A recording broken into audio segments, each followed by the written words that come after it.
This is 5 in 10 from Skywatch TV for Thursday, November 30th, 2023. I'm Derek Gilbert. Topic number 5 today, the CIA for Palestine. Maybe not the whole CIA, but a senior analyst, senior official at the CIA posting a pro-Palestine photo on her Facebook page. She later deleted it when the media reported on it. Financial Times reporting Tuesday that the CIA's Associate Deputy Director for Analyst changed her Facebook cover photo on October 21st to this image, man holding the Palestinian flag. The official also published a selfie with a sticker saying "Free Palestine" superimposed on the photograph. Financial Times reported this was posted to Facebook years before the ongoing war in Gaza, citing an unnamed person familiar with the image. They were deleted on Monday when the Financial Times contacted the official in question. CIA officials like those in the Directory of Operations, those who have to do undercover work, typically don't have a social media presence. It kind of blows your cover. But analysts can be a little more public with their profiles, but it is extremely rare for an official working in government intelligence, particularly senior officials, to share political views on current events.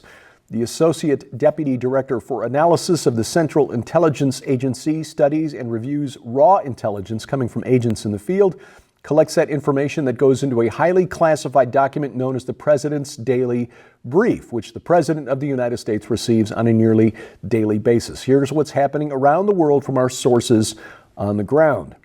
U.S. Central Intelligence Agency has issued staff guidelines as of Wednesday, reiterating the need for objectivity. Thank you, CIA. You would think this would go without saying. Topic number 4, Venezuela and Guyana, two nations in South America, disputing a piece of territory since 1899, and things may be coming to a head. Venezuelans hold it as part of their national heritage, that this part of Guyana, formerly British Guyana, should be part of Venezuela's homeland. This territory is about 2/3 of what constitutes Guyana today. It is an area rich in oil and minerals, larger than Greece, about 13 billion barrels of proven oil reserves in this area. Venezuela's President Nicolas Maduro is appealing to the patriotism of Venezuelans as they go to the polls on Sunday for a national referendum to decide what to do about this area, which is called Essequibo. I'm sure I'm not pronouncing it correctly, but I'm doing the best I can.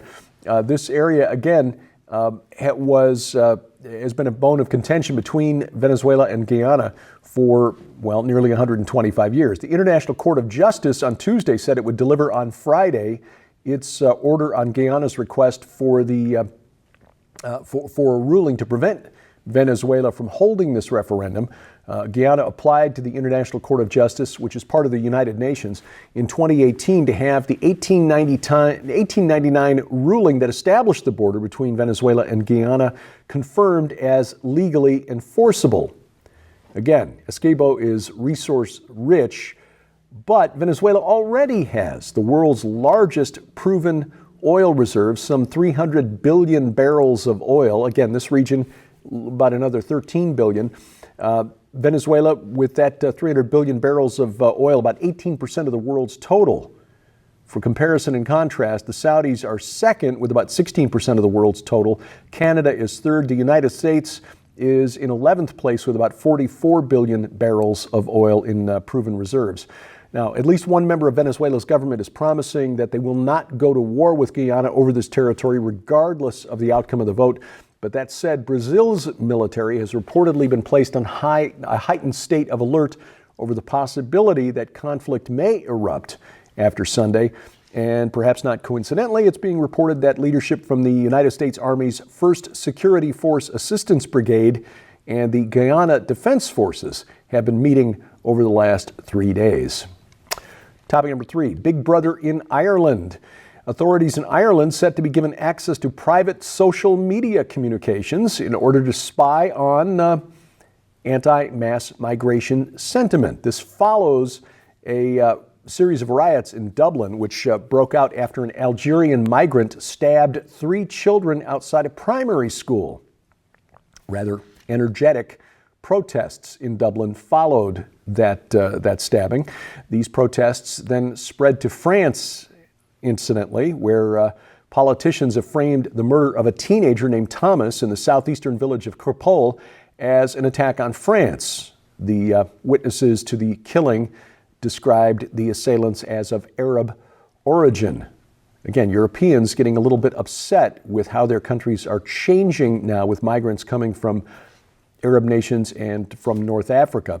9 people in France arrested in connection with that killing. And remember, the Netherlands just elected a leadership coalition led by a far-right nationalist, Geert Wilders, who's so outspoken about Muslim migration that the Dutch leader has needed 24-hour security for years. Anyway, Irish authorities reacted to the Dublin riots by being more outraged at the protesters, characterized in the corporate media as far-right, than they were at the man who allegedly committed the stabbings, the would-be child murderer who should have been deported from Ireland 20 years ago and was arrested and then released after he was caught by police, Gardaí, with a knife.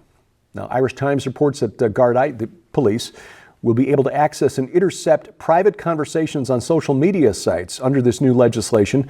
The Justice Minister promising to crack down on crime following the riots in Dublin, not following the stabbing.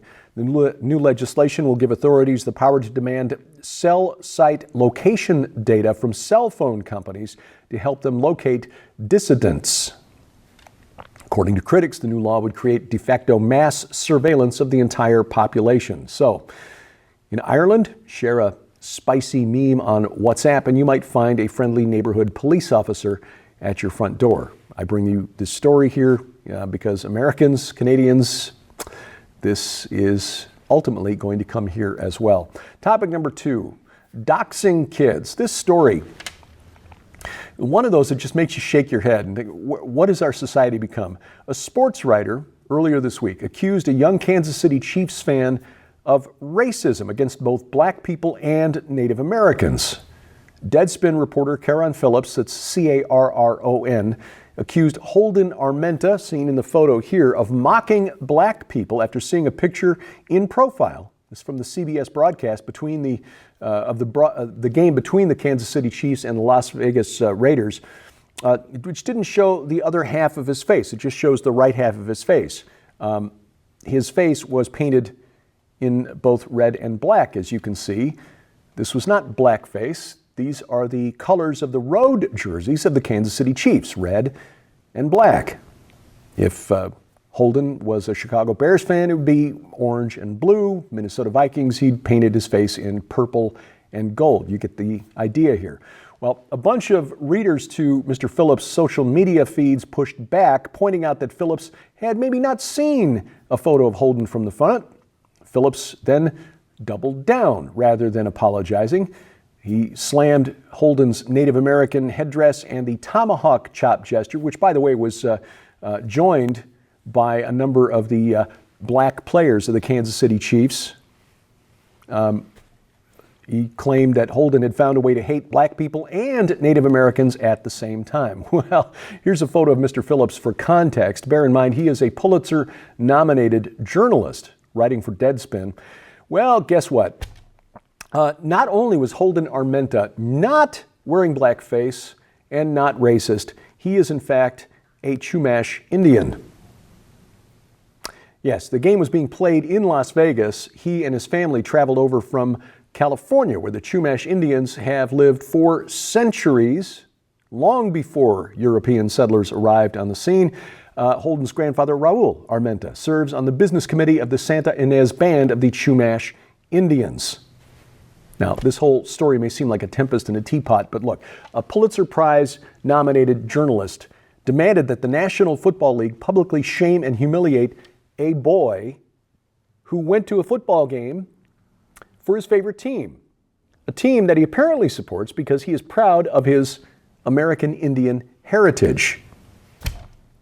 I believe in free speech, even when that speech is, shall we say, uninformed. And sometimes it's best to just ignore these things. It's best not to waste your time on these things. But in a case like this, where somebody with a platform is calling on people, stirring up racial tension that could result in actual physical violence against this boy and his family, We need to call it out. People with a moral compass need to push back on stuff like this before people get hurt. Coming up, a fitting symbol for the Biden administration. Next on 5 and 10.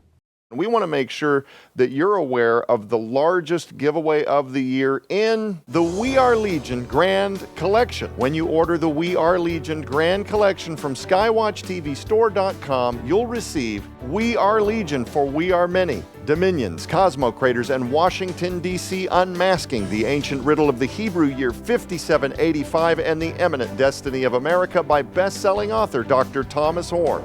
Divided We Stand, the globalist scheme for a one-world government by Lieutenant Colonel Robert McGinnis, and The Prince of the Power of the Air and the Last Days, Satanology, History, Prophecy, and Technology by Jeffrey W. Martis. But we're just getting started. This must-have collection also includes the breathtaking 2-hour documentary, The Secret Destiny of America, on DVD, featuring Dr. Thomas Horn as he reveals who the God on America's Great Seal and U.S. $1 bill really is, why 72 pentagrams in the Capitol Dome are used to control the ancient Cosmo Craters who rule the nations, the coming incarnation of Antichrist, and much, much more. But that's not all. With the holidays just around the corner, now's your chance to save big and receive solid bonus merchandise absolutely free. Because also included in the We Are Legion Grand Collection are any number of brand new, super quality, overstock gift books, DVDs, or audio sets to add to your library or to give away as gifts this coming holiday season. Sold separately, these items hold a retail value of nearly $150. Yours now for your donation of only $35 plus shipping and handling, so act quickly. You can scan the QR code on your screen using the camera app on your phone for instant access to this special opportunity. This is the largest giveaway of the year, just in time for the holiday gift-giving season, and is available only while supplies last, so don't delay. Visit us at skywatchtvstore.com or call 1-844-750-4985 and ask for the We Are Legion Grand Collection now. Item number 1 today, help, it's fallen and it can't get up without the help of an overhead crane. This is the National Christmas Tree. President Biden was set to light the tree this very evening, tonight, Thursday. It was blown over Tuesday at the White House by strong winds. By Tuesday evening, a crane was in place to lift the already decorated tree. There was some concern when it fell that it might not be salvageable. It does appear that it will be ready for the grand lighting ceremony on Thursday night anyway. It was back up again as of 6 p.m. Tuesday night. According to the Park Service, the tree's condition evaluated. It is safe. A snapped cable that snapped in the high winds replaced. This year's tree already replaced once, by the way, because the tree that had originally been grown to be used in this year's ceremony had developed a fungus. So they had to go to Plan B, get a backup tree. All in all, given that President Biden's approval rating this week hit an all-time low of 27%, a rather fitting symbol for President Biden's first term and perhaps only term in office. Coming up in 2024, of course, the presidential election, the question is, have we become so divided that this country is essentially on its last legs? That's the subject of the new book by Lieutenant Colonel Robert McGinnis, Divided We Stand. He's on the panel this week for the final series of programs featuring Dr. Tom Horn. His book also part of this discussion. We Are Legion for We Are Many. Don't miss these programs. You can find all of them at our website right now, skywatchtv.com. All of our video content is always there. You can catch it right now at our Roku or Apple TV channels. If you got a Roku or Apple TV, make sure you've got the Skywatch TV channel for your set-top box.